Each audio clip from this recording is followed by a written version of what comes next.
Кутман күнүңүздөр менен урматтуу менин YouTube каналымдын көрүүчүлөрү. Бүгүн мен Москва шаарындагы Надежда Ислам Маданий окуу борборунда турам. Бул жерде биздин мекендештер жумуштан сырткары убактыларын текке кетирбестен ушул жерден дин, тарбия, ыйман сабактарын окуп билим алып турушат экен. Бүгүнкү менин маектешим ушул Надежда Саракси окуу борборлорунун негиздөөчүсү, жетекчиси, теолог Азат Жолдубаев болмокчу. Кутман күнүңүз менен. Кутман күнүңүздөр менен. Кош келипсиздер. Алгачкы эле суроом ушул теолог деген терминди кийинки күндө ар кандай талкуулап жүрөбүз. Бири философ деп атат, бири дин таануучу, Кудай таануучу деп атат. Кайсынысы жакыныраак? Теология деп бул эки сөздөн куралган бир сөз да. Тео анан логос депчи. Тео деген бул Кудай деген, жаратуучу деген. Ал эми логос деп бул сөз, слово, же болбосо учение деп коет. Же болбосо бул мындай бир үйрөтүү, же болбосо изилдөө.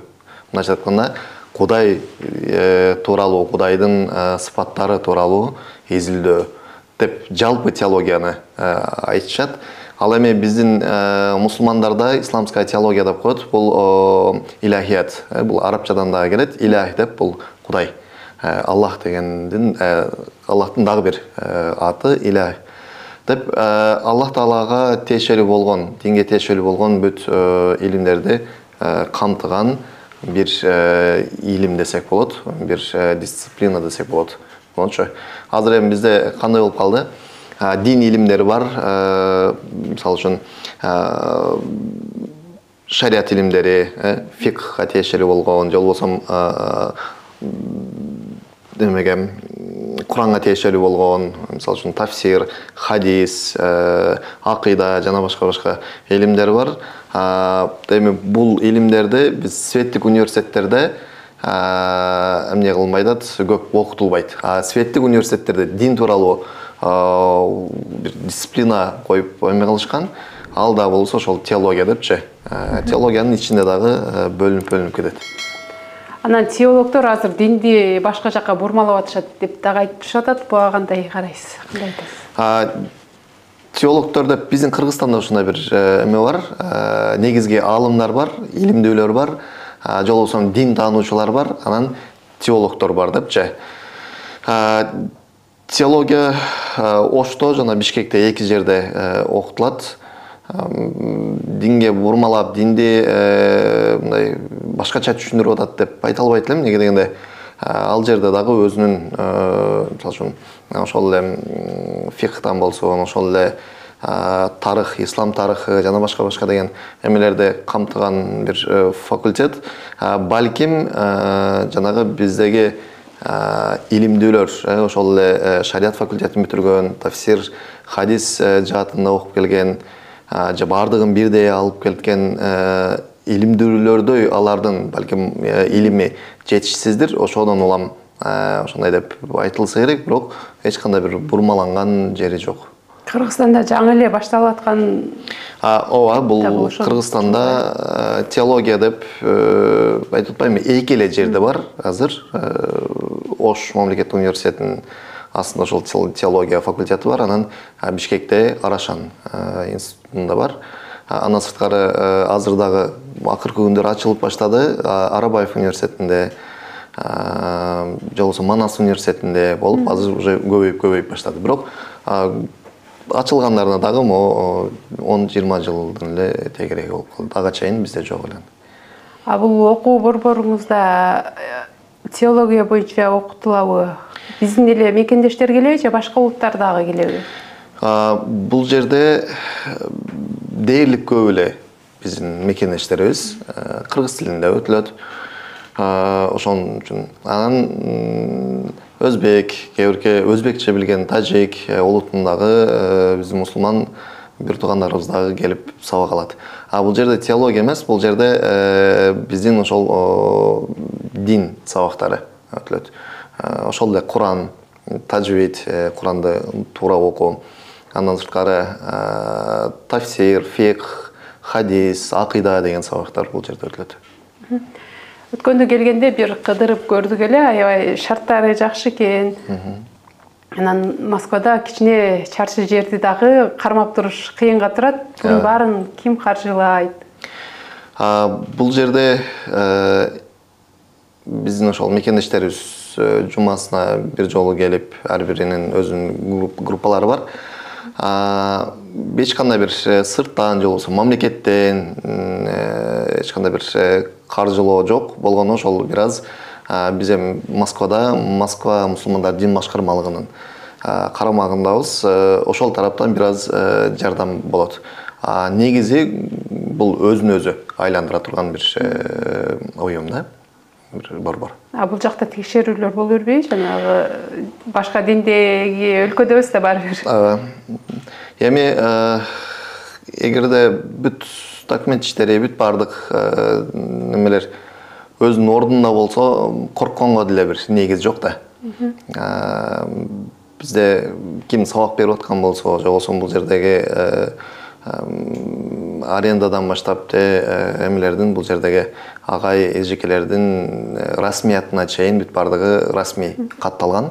Ошон үчүн ансын Москванын муфтиятынын алдында, анан Минюстан каттоодон өткөнбүз. Ошого текшерүүлөр болсо деле биз даярбыз да текшерүүлөргө. Азыркы кезде ушундай окутуу борборлор, анан айылдарда, кичинекей эле айылдарда кош-кош мечиттер ачылып атат. Анан биздин муктаждыгыбыз болуп атабы же бул иштердин артында дагы кандайдыр монетизация жүрүп атабы? Эмнеге бала бакча салбайт, эмнеге мектеп салбайт деген дагы жар салган элдер көп болуп атат да. Ошого көз карашыңыз? Эми адам баласы бул дүйнөдө кээ бирки нерселерди калтырып жасап калып, анан ошол нерселердин сообу акыретке жете турган бир канча түрлөрү бар да. Садака жария деп коет. Ошолордун бирөөсү мечит салуу. Кимден ким мечит салып, анан бул дүйнөдөн өтүп кете турган болсо, ошол мечиттин бир кышы калбай бузулуп калганга чейин, ошол канча адам ибадат кылган болсо, канча адам намаз окуган болсо, ошолордун бардыгы сооптору жанагы куруп койгон адамдарга тийиле берет. Анан эми сиз айтып атасыз, мечиттер көбөйүп кетти депчи. Эми буну арабтар колдоп акча төлөйт да, ошого көп эле мечит салып атат деген да пикирлер жок эмес да? Ооба, эми жалпы Кыргызстандын ичиндеги мечиттерди карай турган болсок, ал жерде көпчүлүгү эле биздин өзүбүздүн эле мекендештерибиз, же болбосо ошол бир айыл болсун, бир квартал болсун, ошол жердеги жергиликтүү эле мусулмандардын эле демилгеси менен салынып атат. Ооба, бир канча мечиттер бар. Мисалы үчүн Бишкектеги Борбор мечити, мисалы үчүн Түркия тарабынан салынган, же болбосо араб мамлекеттердин кээ биркелери келип салып кетип атышат. Ооба, бирок дээрлик эле көбү өзүбүздүн мекендештерибиз салган. Бир экинчиси мектеп, садик ошонун ордуна салынбайбы деген эме. Ооба, бизде бала бакчалар, мектептер, жада калса ооруканалар жетишпейт, бирок аларды салып берүү бул бир имамдын, же болбосо бир муфтийнин эмесин компетенциясы деп коет го. Алардын дагы өзүнүн ошол иштер менен алектенген адамдар ойлонсо жакшы болот. Дегенде имамдар болсун, муфтийлер, казылар, алар өзүнүн колунан келген эмелерди кылып атышат. Эми бул мечит деле бул архитектуралык бир эме да, имарат да. Азыр мисалы үчүн 30 жыл СССРден беркисин ала турган болсок, 30 жылда мындай бир архитектуралык имарат көрбөйбүз. Мечиттерден башкача. Мечиттер кооз болуп эме кылып турат. Ошого ар ким өзүнүн ишин мыкты аткарган болсо эле бардык нерсе салынат. Ыйман деген дагы бизден айрыкча бизде Кыргызстанда талашка түштү да. Ыйман жүрөгүбүздө дешет, бирөөлөр болсо мен ыйман сакалымда, жолугумда, көйнөгүмдө дешет. Исламда ыйман деген эмне экен? Ыймандуу адам деген, идеалдуу ыймандуу адам деген кандай болот экен? Өзү негизи эле идеалдуу адам деш кыйын. ар бир адамдын өзүнүн бир кандайдыр бир кемчиликтери бар. Ал эми ыйман деген бул Аллах Таалага, пайгамбарыбызга, периштелерине, тагдырга, тагдырдын жакшылыгы, жамандыгына ишенүү, китептерине Аллах Тааланын ишенүү болгондо дагы тил менен айтып туруп, жүрөк менен ошону тастыктоо бул ыйман болуп эсептелинет да. Ошого эми биз Пайгамбар саллаллаху алейхи ва саллям айтат, ат-тақва ха-хуна деп көкүрөгүн көрсөткөн да. Тақвалык бул көкүрөктө депчи. Сиз азыр ошол мындай бир тақвалык тууралуу сурагыңыз келди окшойт. Тақвалык эми ар бир адамдын бул мындай да абстрактуу нерселерге кирип кетет да. Адамдын ыйманы, анын таквачылыгы, булар мындай адамдын ичиндеги нерселер болгон үчүн биз сырткы көрүнүшүнө карата аларга баа бере албайбыз. Адам ички эмесин биз көрө албаганыбыздан уланчы. Бирок намаз, адамдын намазы болсун, орозосу болсун, же болбосо жолугу, сакалы, допусу, селдеси, булардын бир ыймандын бир белгиси деп дагы айта албайбыз. Жана айткандай эле ар бир адамдын ыйманы бул жүрөгүндө, көкүрөгүндө. Намаз деп калдыңыз, ошол боюнча дагы сиздин оюңузду билгим келет да. Менин оюмча, менин түшүнүгүмдө намаз Кудайдын берген бизге рызкысын, ушу берип аткан жарыктык баарына ыраазы болуп, ошого атайын бир күндө 5 убакыт бөлүп, Кудайга түз ыраазычылык билдирүү деп түшүнөм да. Андан кийин айрым намаз окугандар мен намаздагы адаммын деп намаз менен коркуткандар көп болот да. Негизи эле намаз боюнча айтып берсеңиз. Намаз деп арабчасы соля, соля деп бул сыйла деген сөздөн келип чыгат. Сыйла деген бул байланыш дегенди билдирет. Байланыш, связь. Бир мааниси, экинчи мааниси бул дуа дейт да. Эми биз эмне үчүн намаз окуйбуз? Анткени Аллах Таала бизге буйруган үчүн намаз окуйбуз. Экинчиден бул пайгамбарыбыздын жакшы бир айткан хадиси бар. Элестеткиле дейт, силердин эшигиңердин алдында мындай арыкта суу агып атат дейт да. Эми ошол жерден 5 жолу жуунган адамдын денесинде бир кандайдыр бир кир калабы депчи, албетте калбайт. Ошол сыяктуу эле биз дагы күнүмдүк ошол 5 убакыт намазыбызда кадимкидей адам баласы эмне кылат экен? Тазаланат экен. Тазаланат экен. Өзү негизи эле мусулман ким десе, мусулман бул башка бирөөгө тили менен дагы, колу менен дагы зыян келтирбеген деп айтылат да. Ошого биз эч качан ибадатыбыз менен, намазыбыз менен, орозобуз менен бирөөлөрдү мындай бир сиз айтып атпайсызбы, коркутуп депчи, коркутпашыбыз керек. Бир экинчиден ага ишенип да калбашыбыз керек. Кээ биркилер ушундай бир ярлык эметип алат экен. Мен намаз окуп атам, мен сөзсүз түрдө бейишке кирем депчи.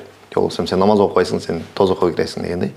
Бул нерселер албетте Аллах Таалага тиешелүү таандык нерсе. Аллах Таалага калтырып коюшубуз керек да. Кийинки кезде көпчүлүк ушул жан дүйнөсү тынчтык ала албай психологдорго, анан ар кайсы динге кирип ошол жактан жай тапты дегендер көп болуп атат да. Анан бул жан дүйнөбүз эмнеден тынчтык ала албайт экен, эмнеге мындайлар көп болуп атат, исламда кандай экен бул? Ооба. 20-кылымда ошол футурологдордун бирөөсү айткан экен, 21-кылымда дейт, бир үй сатып алуу же болбосо машина сатып алуу проблема болбойт дейт да. Эмне проблема болот десе, руханий кризис. Жан дүйнөнүн кризиси эмне болот дейт, проблема болот дейт. Адамдар азыр көрүп атабыз, психологдорго барып атат да, чоң эле эмес, жаш балдар, мектеп окуучуларына чейин азыр уже психологторго кайрылып аткан бир учурда жашап атабыз. Албетте азыр информационный поток, бир интернет заманында жашап атканыбыз үчүн ар кандай ар жактан маалыматтар алып көрүп атабыз, окуп атабыз. Булардын баардыгы адам баласынын жан дүйнөсүнө таасир этпей кое албайт да. Таасирин тийгизет. Анан биз ылгаганды дагы билбейт экенбиз. Карап туруп эле эмне мындай бир информационный мусорду мээбизге жыйнап алып атабыз да. Эми азыр ушундай бир заманда жашап атабыз. Прогресс менен регресстин тайманып мындай жарышып аткан бир учуру. Бул прогресс дегенибиз алдыга умтулуу, ал эми регресс дегенибиз аркага, наоборот, артта калуу дегенчи. Кээ бир адамдар ооба алдыга умтулуп кетип атышат, кээ бирөө артта. Анын жан дүйнөбүз эми адам баласы эки нерседен турат да. Бул ошол адамдын руху, руханий жагы, анан адамдын денеси. Биз Кудайга шүгүр азыр денебизди тойгузуп атабыз. Эч бир адам биздин эле мекендештерибиз ала турган болсок, мындай ачка калды дегенди уккан жокмун канча жылдан беричи. Ал эми ошол эле учурда денебизди тойгузуп, бирок руханиятыбызды тойгуза албаган үчүн, рухубуз тойбогон үчүн эмне руханий кризистер болуп атат да. Аны эмне менен тойгузабыз десе, аны Кур'ан Керимде келет. Бисмиллахир-рахманир-рахим. Аля би зикриллахи татмаиннул кулуб дейт. Силердин жүрөгүңөрдө бир гана Аллах Тааланы зикир кылуу, эстөө менен гана жүрөгүңөр бейпилдикте, тынчтыкта болот дейт, тынчтык табат экен. Ошого эми азыр көп атактуулар болсун, көп белгилүү адамдар болсун, айланып туруп динге келип атышат да. Издеп, ар жактан издеп көрүп атат бул тынчтыкты, жүрөктүн тынчтыгын, жан дүйнөдүн тынчтыгын издеп келип туруп анан эмне кылып атат, ислам дининен таап атышат да. Бул Кур'ан Керимде ушинтип келет. Андан сырткары жөн эле Кур'ан окуп отуруу болсун, ошол эле умра же болбосо мажылыкка барып, денени дагы эс алдырып, аң сезимди дагы, жан дүйнөнү дагы эс алдыруунун жолдору дагы ушундай. Бир канча жолу бар. Умра деп калдыңыз, ошол боюнча да сурай кетейин. Умрага барганда адамдар кандай даярдык болуш керек? Азыр отурган жерден эле бирөө белек кылса барып келип, анан келгенден кийин Кудай болуп кеткендер жок эмес, анын алдына жыгылып элдер. Ошол боюнча айтып берсеңиз, бул даярдык керекпи умрага? Бир эле умрага эмес, бардык эле ибадатка өзү негиз даярдануу керек. Элементарный намаз окусаң деле даярдык керек. Таза жер болуш керек, жерди карап, кийим кечени тазалап, дарат алып, андан кийин эмне кыласың, намаз окугандай эле.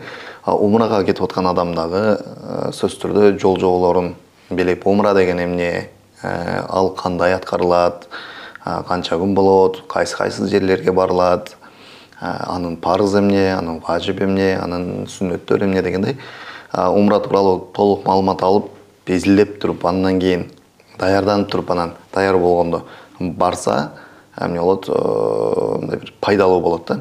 Турайда сизде азыр көп эле мындай бир сюрприз кылып, ата-энелерине сюрприз кылып туруп жөнөтүп жүрүп атышат. Бул жакшы, бирок бунун терс тарабы дагы бар экен. Биз ошо умрада жүргөндө Абдушкур устаз ушуну деп айтты эле. Силер дейт, ата-энеңерге сюрприз кылып туруп жөнөтүп жүргениңер туура эмес дейт да. Кандай десе, мейли Дубайга сюрприз кылып жөнөткүлө, Турцияга жөнөткүлө, дагы башка жака жөнөткүлө, бирок умрага андай кылбагыла дейт да. Алдын ала айтып, даярданып, андан кийин барса, барып келгенден кийин, эгерде адам баласы барып туруп келгенден кийин өзгөрө турган болсо, бул дейт ошол умранын же болбосо ажылыктын кабыл болушунун бир эмеси дейт да, бир белгиси дейт. Кээде ошол кетип атканда ошол ичип жүрсө келгенден кийин эле ичип. Бирок мындай эмелер, случайлар аябай эле аз да. 80-90% адамдар кадимкидей өзгөрүп ошо сурайын дегеним, намазга жыгылган, дин боюнча түшүнүгү бар адамдар барыш керекпи же? Кээде ушундай болуп калат. Таптакыр Кудайдан кабары жок деп коебуз го биз, Кудайдан кабары жок, таптакыр динден кабары жок, намаз окубаган, өмүр бою жанагындай атеисттик бир идеология менен жүргөн, же коммунисттик бир идеология менен жүргөн адамдар деле барып туруп ошол жерде эмне кылып атат. Эми ал жакта кандай өзүң менен өзүң болууга бир эме бар да, убакыт бар да. Бардык болуп аткан нерсени анализдеп, дүйнөдөн канча жүз миңдеген адамдар ал жака барышат. Карап, анализ кылып, ойлонуп, ой жүгүрткөнгө убакыт болот. Ал ошентип ойлонуп, ой жүгүртүп, ал жакта өзгөрүп келгендер дагы аз эмес, аябай эле көп. Эми ошол бир аалым айткан экен, менин колумда болгондо дейт, эки түрдүү адамды биринчи окутуп, андан кийин экзамен алып, андан кийин көөлүк берип туруп, эми сен бара берсең же болбосо кыла берсең болот бул ишти демекмин дейт. Ошолордун бирөөсү бул ажылыкка же умрага кетип аткан адамдарды менин колумда болсо дейт, биринчи окутмакмын дейт да.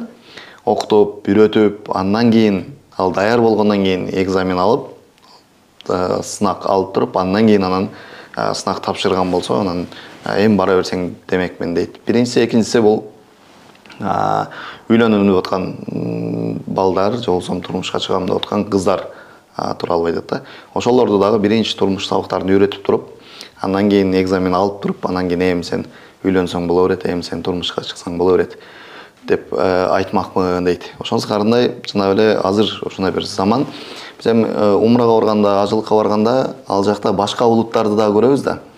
Карасак, мисалы үчүн Индонезия, малайзиялыктар ал жерде аябай мындай тартиптүү, ирээттүү, эч бир адамдын акысына кирбей, өзүнүн гана ибадатын болгондо дагы аябай сонун жүрүшөт да. Баары таң кала берет.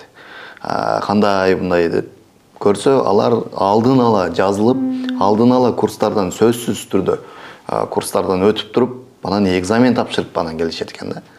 Ал бир канча ай, бир канча жыл даярданат экен. Бизде андай бир эме жок. Бизде эркин болгон үчүн. Эми кандайдыр бир эмеде буну биз кандай динге тиешелүү болгон кээ бирки нерселерди эле биз карап туруп анан бизнесте үйрөткөнбүз да. Мисалы үчүн кээ бирки адамдар садик ачса, бул садик ачып туруп, бала бакча ачып, бул бизнес кылып кетип атат. Мусулмандардын эмеси садиктерин деп, же болбосо бир адам бир магазин ачса, бул бизнес болуп кетти, бунун эмеси, дин эмес эле, диний нерселерди да сатып атат депчи. Же болбосо ошол саякаттар болсун, башка нерселер болсун, эми бул замандын талабы, ооба, кээде чоңураак, жакшыраак пайдалуу иш кылыш үчүн кээде ошондой бир нерселерди кылыш керек болуп калат да. Мындайча айтканда, платный нерселердичи. Адам тагдырын өзгөртсө болотпу? Мисалы, мен азыр туруп эле бул азыркы жашоом жакпай атат, башкача болгум келсе өзгөрө аламбы? Же маңдайыбызга жазылган тагдыр менен жашап өтөбүз? Биз тагдыр деген ошол мындай жөнөкөй тил менен айта турган болсок, бир нерсенин болушун алдын ала Аллах Тааланын билүүсү десек болот да. Ошого өзгөртсө болобу жок? Аны биз өзгөртө албайбыз. Бирок тандоо биздин колубузда. Аллах Таала адамга башка мындай бир жандыктардан өзгөчө кылып туруп эрк дагы берген да, акыл, эрк берген. Ошол эркибиз менен биз эмне тандай алабыз. Мисалы үчүн сиз бир нерсени кылбай, мисалы үчүн бүгүн бул жака көз негизи кече сүйлөшүп туруп бул жака бүгүн кел атып эле, бирок башка жака кетип калганыңыз, кетип калып туруп сиз айтышыңыз мүмкүн да, мен тагдырды өзгөртүп салдым депчи. Мен тагдырымда бүгүн ушул убакытта ушул жерге барышым керек эле, бирок мен барган жокмун, башка жака кетип калдым депчи. Сиз ошол бул жерге кел атып туруп, бул жерден башка жака кетип калышыңыз, ошонун Аллах Таала алдын ала билген да. Ошол сиздин эмне тагдырыңыз десек болот. көнөкөй адамдардын ой пайда болбойбу эгер Алла Тааланын айтканындай болсо биз анда мындай бир нерсеге умтулуп эмне кереги бар баары Алла Тааланын айтканындай болот да деп эле отура бергендей болуп калбайбы? Жок, Алла Тааланын айтканына эмес, адамдын өзүнүн эмесине коюп койгон. Айтып атпаймынбы? Бул биздин кылган нерселерибизди алдын ала билүүсү Алла Тааланынчы. Мисалы үчүн сиз балаңыз бар, балаңыз мектепте окуйт, күндө 1-нчи күндөн 5-нчи күнгө чейин сиз эртең менен балаңыздын саат 8-де чыгып туруп, саат кечиндеси 2-3-тө келүүсүн сиз эмне кыласыз? Билесиз. Туурабы? Сиз билесиз. Ошол сыяктуу эле Аллах Таала дагы биздин кыла турган нерселерибизди эмне кылат? Билет да. Билет, биз бир нерсени кылышыбызды же болбосо кылбашыбызды билет. Мисалы үчүн бир адам iPhone'ду чыгарган адамдар айтат. iPhone'ун ичинде кайсы коддорду жазса, iPhone иштебей калышын, же болбосо кайсы коддорду жазса, iPhone дагы жакшыраак иштешин жакшы билгендей эле Аллах Таала дагы бизди жараткандагы биздин эмне кылышыбызды, эмне кылбашыбызды алдын ала билет да. Ошого бул таптакыр эле бардык нерсени мен жашоом ушундай, мен бешенем ушундай жазылыптыр деп туруп таштап койгон дагы туура эмес. Биз өзүбүз кылабыз, эрк бар, Кудайга шүгүр, Аллах Таала бизге эрк берген. Мисалы үчүн жаныбарларда андай бир эрк жок болушу мүмкүн. Же болбосо мисалы үчүн периштелерде андай бир эрк жок. Алар буйрулган белгилүү бир вазифа менен, белгилүү бир ошолорду аткарышат алар. Жок, аткарбайм деп кое албайт. Адамда ошондой бир эме бар. Тандоо бар да. Кааласа аткарат, каалабаса аткарбайт. Ошого бул эмеси мындай бир мен башыма жазылыптыр, эми ушундай болот. Жок, андай эмес. Адам умтулуш керек, аракет кыла бериш керек. Кылып атканын, аракет кылып атканын, ошол нерсени башынан өткөрүп атканын просто Аллах Таала алдын ала билген. Анан дагы бул намаз окубаган, намазга жыгылбай туруп, анан кийин жанагындай кайрымдуулук, анан зекет деген иштерди кылса, алар эсептелбейт дейт, ошондой болобу? Жок, ушундай эмелер аябай көп суроолор болот да акыркы күндөрү. Намаз окубаса, орозо кармаса болобу? Намаз окубай туруп кайрымдуулук кылса болобу? Намаз окубай туруп умрага барса болобу, ажылыкка барса болобу депчи. Ар бир ибадаттын өзүнө жараша биз жооп беребиз. Кээ бирки ибадаттар парз, биз сөзсүз түрдө аткарышыбыз керек. Кээ бирки ибадаттар бар, сүннөт ибадаттар. Аны аткарганыбыз жакшы, бирок таптакыр шарт болбой калса, аны кээде таштаганга туура келип калат. Ошол сыяктуу эле, эгерде адам намаз баштай элек болсо, намаз окуй элек болгон болсо, ал башка ибадаттарды ошол эле кайрымдуулук жаатында кайрымдуулук кылса, эч нерсе болбойт. Аны өзүнчө Аллах Таала кабыл кыла берет. Намазына адам өзү жооп берет. Азыр адамдар кемибизин окубушту да билбей калды. Дин тууралуу айткан коучтар дагы көп, анан психологдор дагы көп. Ошолор айтып атышат, психологдор, бала эч качан ата энесине кайрылбаш керек, алдын көздөш керек, ал баласын багыш керек, ата энени багууга милдеттүү эмес дегендей. Исламда ата эненин орду баланын алдында, баланын милдети ата эненин алдында. Бул жана айткандай эле психологдор болсун, коучтар болсун, адам карап туруп алардын бардыгы эле сөздөрүн, бардыгы эле айткандарын жүздө-жүз аткара бербеши керек. Ооба, диний коучтар дагы азыр акыркы бир канча жылдан бери пайда болуп өтө көп эмес, бирок бар. Кудайга шүгүр. Алар мындай нерсени айтпайт. Эмне дегенде динден кабар болгон үчүнчү. Динден кабары жок болгон эмелер психологдор айтышы мүмкүн. Бирок биздин динибизде кандай? Биздин динибизде аялдардын ошол эле учурда эненин орду, кадыр баркы аябай бийик. Биринчи болуп туруп башка диндерге караганда дагы биздин ислам динибизде ошол эмени аябай көңүл бурган. Бул пайгамбарыбыз баш болуп, пайгамбар саллаллаху алейхи вассалам дагы эмне кылган, буга аябай көңүл буруп маани берген, андан кийинки аалымдар болсун, ол заттар болсун, ошолор бардыгы бул эмеге аябай маани берип, актуальный эме суроо болуп турганда. Мисалы үчүн Пайгамбар саллаллаху алейхи ва саллям айтат, бейиш энелердин таманынын алдында дейт да, астында дейт да. Бул деген эмне деген, сенин бейишиң бул сенин энең дейт да. Канчалык сен ага жакшы мамиле кыла турган болсоң, анда ошончо сенин эмнең шансың көбүрөөк дегендейчи. Жолосун башка бир хадисинде сахабалар сурайт пайгамбарыбыздан, Аллахтын элчиси бизге ким эң жакын дегенде сенин апаң дейт. Дагы бир суроо берет. Бизге эң жакын болгон ким десе, ошол сенин апаң деп туруп, анан акырында 3-чүсүн, 4-чүсүндө анан атаң деп жооп берет. Ошонусу карандай буга окшогон аябай көп пайгамбарыбыздын хадистери. Ошого биздин динибизде эненин, аялдардын орду аябай эле жогору. Биз багышыбыз керек, бала катары багышыбыз керек, карашыбыз керек болот. Эмнеге дегенде, эне бул бир эле. Балдарың көп болушу мүмкүн, бирок энең сенин жалгыз эле да. Ошого ар бир эменин, баланын бул милдети. Биринчи очередь динди бул жакка койгондо деле мындай биздин өзүбүздүн каада салтыбызды алганда деле кыргыздар эч качан ата-энесин жана карлар үйүнө таштаган эмес, ата-энесин бирөөнүн эмесине үйүнө алып барып таштаган эмес, өзү эле карап, жада калса ошол бир айылда эч кимсе калбай калса дагы эмне карлар үйүнө таштаган эмес. Кой уят, ошол айыл, ошол бир эмени, бир энени бага албай калыптыр деп айтат деп туруп, уят деп туруп өздөрү эле багып алышкан. Уруу жок дегенде.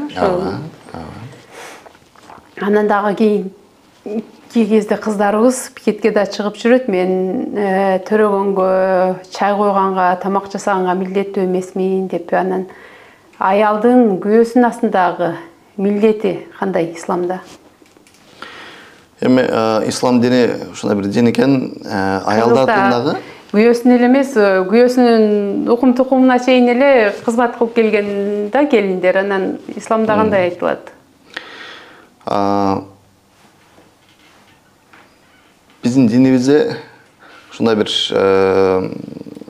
эркектердин дагы, аялдардын дагы укуктарын мындай бир аябай жакшы жазып калтырып кеткен экен да. 14 кылымдан бери эле ошол 14 кылым алдын жазылган нерсени биз көбүнчө кээ бирки үй бүлөлөрдө, кээ бирки эмелерде, кээ бирки коомдордо ошол нерсени аткарбай калган үчүн кандайдыр бир проблемалар, ажырашуулар, уруш, талаш, жаңжал чыгып атат. Эркек менен аялдын милдеттерине келе турган болсок, эркектин милдеттери бул аялдын бардык материалдык жактан камсыз кылуу. Алардын аялынын, бала чакасынын кийим кечесин камсыздоо, сатып алып берүү, тамак ашын камсыздоо, дары дармектерин, бүт бардык нерсесин эркек эмне кылыш керек, камсыздаш керек, алып бериш керек. Бул эркектин мойнунда. Ошол учурда эркектин баласынын үстүндө дагы кээ бирки милдеттер бар да. Мисалы үчүн али баласы төрөлө элегинде эле эмне жакшы бир баласына жакшы бир апа тандоо, ыймандуу бир аял тандоо, жакшы бир ат коюу. Андан кийин төрөлгөндөн кийин дагы мындай ыйман жаатында ошол Куран үйрөтүү, динден маалымат берүү деген эркектин милдеттери бар. Ал эми аялдын милдеттерине келе турган болсок, бул баласын жакшылап тарбиялоо, күйөөсү табып келген каражатты бир ысырап кылбастан өзүнүн немеси менен колдонуу, сарптоо. Андан сырткары күйөөсүнүн уруксаты жок, ар кимди эле үйүнө алып келе бербөө. Анан ошолордун жанында дагы кээ бирки мындай бир бизде ошол салтыбызда калыптанып калган эмелер бар. Бул ошол эми негизи эле Аллах Таала аялдар менен эркектерге өзүнчө бир өзгөчөлүктөрдү берип коюптур да. Алардын бирөөсү ошол тамак жасоо, үйдө мындай таза кармоо деген бул аялдын өзүнүн бир ажырагыс бир сыпаттары да. Аны биз эркектер канчалык аракет кылсак деле аялдардай кыла албайбыз. Бул Аллах Таала берген, аялдарга берген бир өзгөчөлүктөрү. Мисалы үчүн баласын тарбиялоо, баласына болгон мээрим, мисалы үчүн эркек канчалык эме кыла албайт. Ошого албетте Аллах Тааланын алдында жоопкерчилик бар, анан казынын алдында жоопкерчилик боло турган бир түшүнүк бар да. Кээ иштерди аял кылбай койгон үчүн, ошол эле үйдө тамак жасабай койгон үчүн, баласын тарбиялабай койгон үчүн, балдардын кирлерин жуубай койгон үчүн сотко күйөөсү алып барып туруп, казы деп коет бизде. Ислам дининде ошо казыга алып барып туруп, ага жаза бере албайт казычы. А бирок ошол эле учурда Аллах Тааланын алдында күнөөкөр болобу? Күнөөкөр болот. Неге дегенде пайгамбарыбыз айтат, ар бир адам өзүнүн кол алдындагылардан эмне жооптуу депчи. Ошолорго жооп берет дейт. Мисалы үчүн эркек эртең бүрсүгүн аялы ачка кала турган болсо, балдар ачка кала турган болсо, эркек эмне кылат? Жооп берет ага. Аллах Тааланын алдындачы.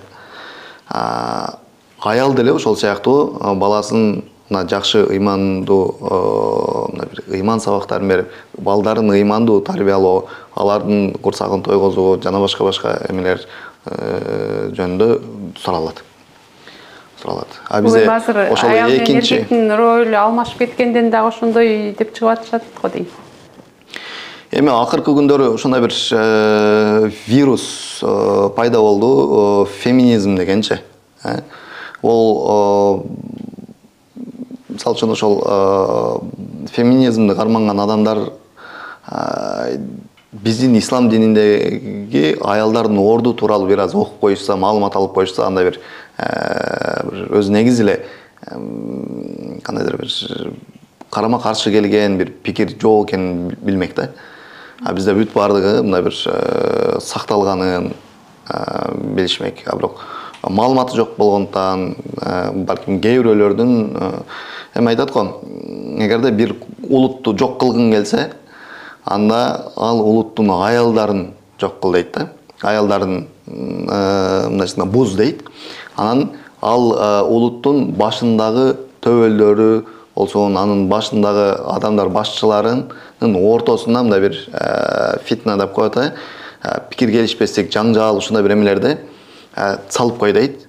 Ал улут өзү эле жок болуп кетет депчи. Анан башка бир эмеде дагы бир жакшы бир сөз бар.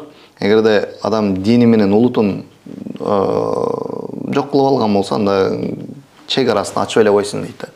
Мындай сактай турган, коргой турган нерсеси калбаптыр деп. Ошо бул биздин баалуулуктарыбыз да. Баалуулуктарыбызды биз эме кылып албашыбыз керек, жоготуп албашыбыз керек. Мусулманчылыкта эркектерибиз башка улуттун кыздарына үйлөнүп атышат, бирок кыргыз ушу биздин мусулман кыздар башка диндегилерге турмушка чыгууга болбойт дейт. Эми бизде билесиздер, мусулмандар башка диндеги пайгамбарларды эмне кылат? Кабыл кылат да. Биз аларга ыйман келтиришибиз керек мына жанагы ыймандын парыздарынан бирөөсү, ишенишибиз керек болгон эмелерден бирөөсү ошол пайгамбарларга ишенүү, пайгамбарларга ыйман келтирүү деген эме бар. Биз аларга ыйман келтиребиз, алар бар дейбиз, аларды мына признавать этебиз. А бирок алар эмне? Алар биздин пайгамбарды эмне признавать этпейт. Ал жок деп эме алышат да. Ошон үчүн биз эмне кылабыз? Биз дагы алардан кыз ала беребиз, а бирок аларга кыз бербейбиз. Бирок үйлөнүү маселесине келгенде дагы биз бардын эле үйлөнө албайбыз. Христиан дининин өкүлдөрүнө, анан яхуди аялдарга эмне үйлөнсөк болот, башкалар. Яхуди деп коет, еврей, яхудилерге еврейкаларга мына жеткенче, анан христианкаларга эмне кылсак, мусулмандар үйрөнсө боло берет. Бирок алар дагы мындай жана орустарда соблюдающий деп коет го, жанагы ошол эменин карманган, динди карманган болуш керек да. Жанагы атеист болсун, билбейм, же болбосо жана отпарас, аларга бизде болбойт. Эркектерге деле болбойт. Надежда деп орусча атап турсуңар, бул аталыш анан кийин маданий борбор деп турат. Бул маданий иш-чаралар дагы өткөрүп турасыңарбы? Дин окууларынан сырткары дагы?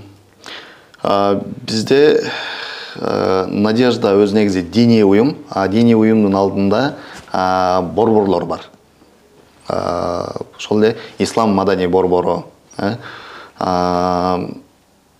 Маданий бир эле диний иш-чараларды эле өткөрө бербестен биз маданий дагы иш-чараларды өткөрөбүз. Мисалы үчүн бул жерде эме көбүнчө жана айтып кеткендей эле биздин ошол мекендештерибиздин ыйманына себепчи бололу деп аларга ошол диний сабактарды берип калалы. Адам бир жума иштеши мүмкүн, бирок бир жумада бир күн же 2 күн дем алышы мүмкүн. Ошонун бир күнү келип туруп, бир канча саат бул жерге келип өзүнүн ошол бир жумалык заряд алып кетсин, ыйманын дагы бекемдеп кетсин деген максатта ошондой бизде сабактар болуп турат бул жактачы. Андан сырткары бизде мусулмандардын майрамдары бар, билесиз. Ороза айт, Курман айт деген ошол учурларда дагы аз камсыз болгон үй бүлөлөргө жардам берип турабыз. Ошон орозодо ооз ачырууларды уюштуруп, Рамазан пакеттерини таратып берүү сыяктуу. Эмеде Курман айтта, мисалы үчүн курмандык чалып туруп, курмандык союп, анын эттерин таратып эме кылып беребиз жыл сайын эле. Андан сырткары дагы биз ыйман кечелерин Кыргызстандан атайын аалым уламаларды чакырып, бул жакта мекендештерибиздин астында жолугушууларды, ыйман кечелерин уюштуруп турабыз. Андан сырткары бизде кээ бирки маданий иш-чаралар болуп турат. Бул ошол көргөзмө же болбосо айтыш, акындардын айтышы сыяктуу мына бир маданий иш-чаралар. Андан сырткары дагы мындай ишкердикке адамдарды үгүттөө бир максатында ишкерлердин клубтары, андан сырткары бизнес-завтрак, деловой ужин деген сыяктуу эмелерди, семинарларды, тренингтерди эмне кылабыз, уюштуруп турабыз. Андан дагы сырткары биз ошол спорт жагына дагы көңүл буруп, волейбол, футбол, теннис жана башка эмелерден спорттук мелдештерди, спорттук иш-чараларды өткөрүп турабыз. Анан акыркы жылдары карап көрсөк, кээ бирки биз мекендештерибиз Кыргызстанга барганга мындай бир шарты жок болгон учурлар дагы болуп калат экен. Бирок бир жыл бою иштейт. Ошол коем, ошолор дагы эс алсын деп туруп, биз 2 жыл катары менен Кара деңиз, Россиянын Кара деңиз тарабына Геленджик деген курортный шаар бар. Ошол жака саякаттарды уюштурдук. Ошол жака кийин Турцияга, Санкт-Петербургка ошондой бир саякаттарды дагы уюштуруп турабыз. Андан сырткары жана Умрага. Кандай жол менен дегенде? Уюштурганда алар силер биз шарт түзүп беребиз. Бүт бардыгы ичинде болот. Мисалы үчүн Геленджикке билет алып берип, ал жактагы жатаканаларды, кала турган жерлерин сүйлөшүп, ал жактагы трансферлер болсо, бүт бардыгы ичине камтыйт. Анан барып 5-6 күн эс алып, анан кайра кайтып келишет. Ошол сыяктуу быйыл дагы буюрса уюштуралы деп атабыз. Көлгө, Россиянын ичине, Санкт-Петербург, Казань, Екатеринбург, Калининград деген шаарларга дагы ошондой бир эмелерди уюштуруп турабыз. Андан сырткары азыр баарыбызга эле мындай сезилип атат болуш керек. Адамдар китеп окубай калышты да. Карасак жаштарыбыз таптакыр эле китеп окубайт. 11-классты дагы мындай эле бүтүрүп келген. Андарын карасаңыз элементарный эле кээ бирки сөздөрдү эмне туура эмес жазган бир учурлар болуп атат. Анан ошолорду кантип китеп окууга үндөйбүз деген бир эме менен бир ойлонуп, анан ошондой бир долбоор иштеп чыктык. Эмеге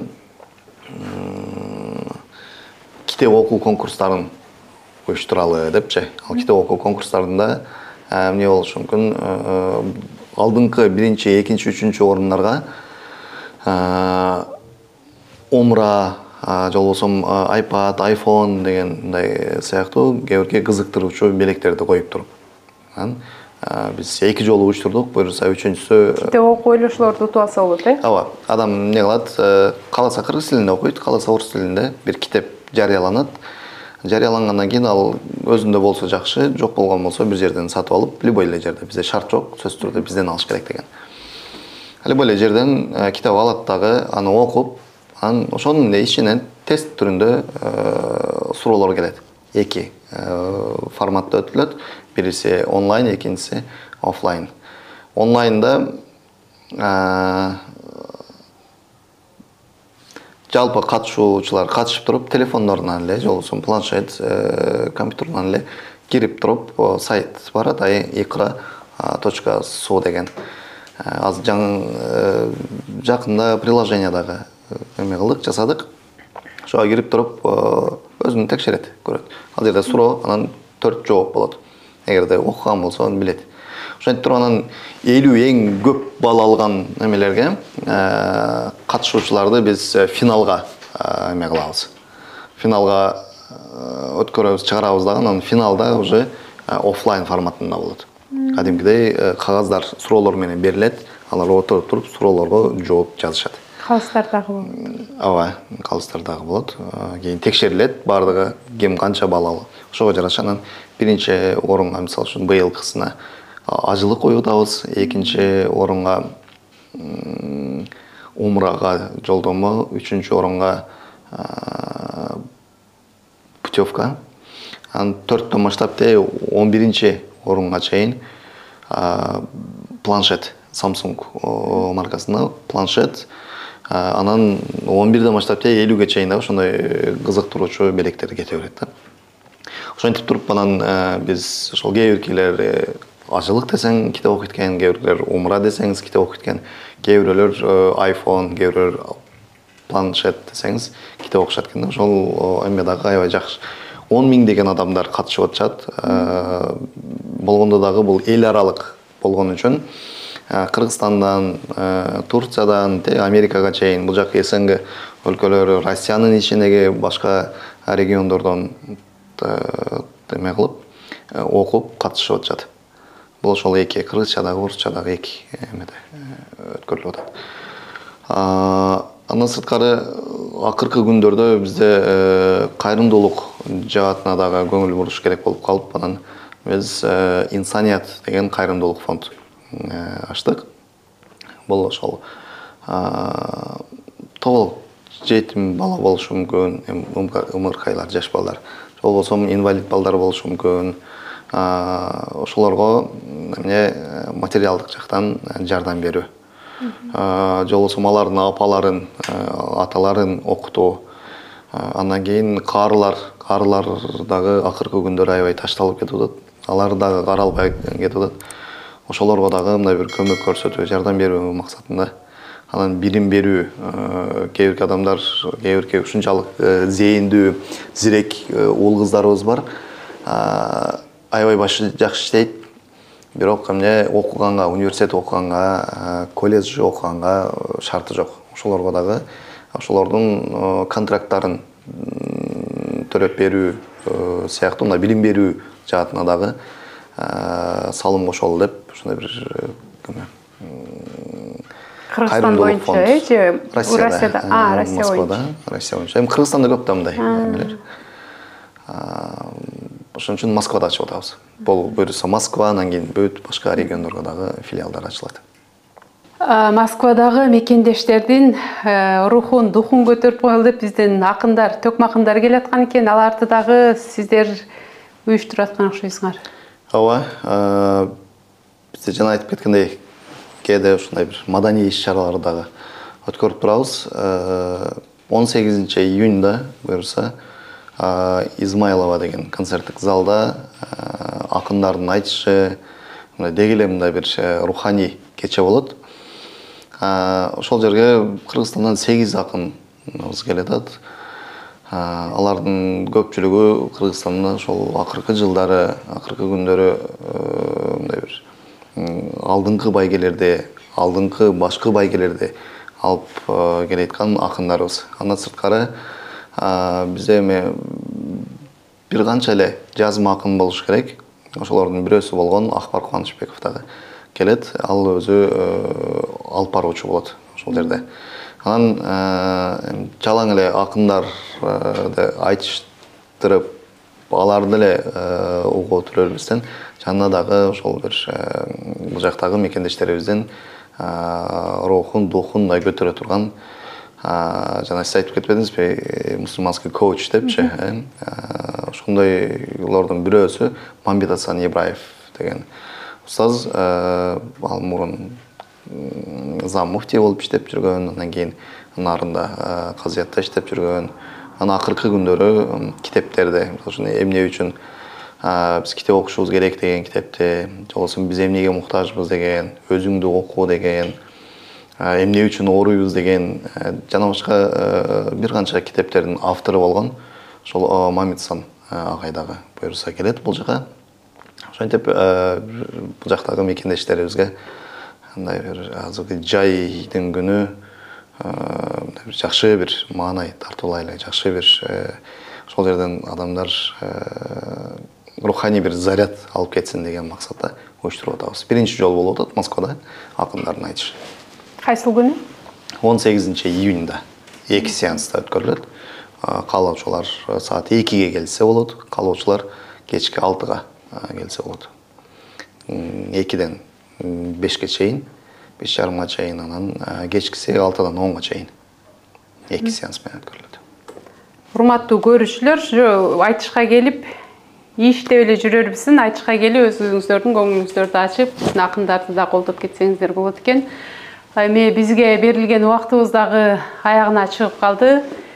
Сизге чоң ыраазычылык билдирем, убактыңызды бөлүп, мага ушундай жакшы маек куруп бергениңизге. Урматтуу менин көрүүчүлөрүм, сиздерге дагы биздин маек жакты деп ойлойм. Пайдалуу бир нерсе ала алдыңыздар деп ишенем. Биздин маек боюнча өзүңүздөрдө суроо, ой, пикир жаралса сөз комментарийге жазып коюңуздар, жана каналга каттала элек болсоңуз катталып коюңуздар. Кайрадан көрүшкөнчө саламатта туруңуздар.